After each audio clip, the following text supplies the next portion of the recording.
Well, the polls today have Albo looking terrific. And the headline about Dutton says, the nightmare grows worse. Well, Peter Dutton, I'm saying this to you. I've been around a bit. Do some homework. Have the political guts to separate yourself from this elitist nonsense.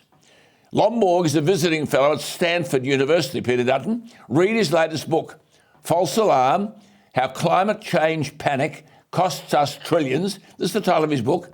Hurts the poor and fails to fix the planet. Unquote, Peter Dutton. There's your manuscript. Forget this nonsense that there's a consensus about net zero. And while you have opposed the 43% by 2030, you too have talked about 100% renewables by 2050. Now, if you're the mirror image of Labor, Peter Dutton, but with a different name, you'll go in the same direction as Morrison. Lomborg says about these elite lefties in the Labor Party, people like the Teals, quote, the elite seem to double down on climate and environment, and the Netherlands and Sri Lanka are warnings of what will come. Net zero, listen to this, he says net zero will be the costliest policy the world has ever embarked on.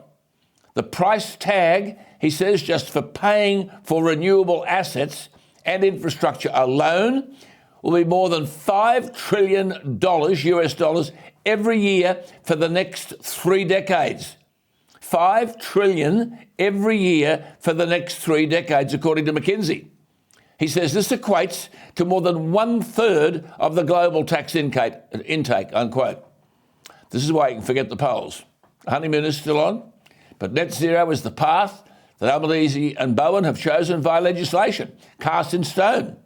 But consider this, every year the EU has to pay $100 billion just to subsidise and support renewables. But if the European Union persists with the net zero commitment, the price tag could explode to more than $1 trillion annually. We're in this game. The point is made that the EU Vice President and long-time climate action advocate Frans Timmermans admits that many millions of Europeans may not be able to heat their homes this northern winter. He says this could lead to, quote, very strong conflict and strife. And Lomborg says, and I quote, when people are cold, hungry and broke, they rebel, end quote. If the elite continue pushing expensive policies that are disconnected from urgent challenges facing most people, we need to brace for much more global chaos, unquote. Well, I say to Albo and Bowen and the Teals, enjoy the polls. They aren't going to last. You are heading for the political cliff, and Peter Dutton, turn back and don't go with them.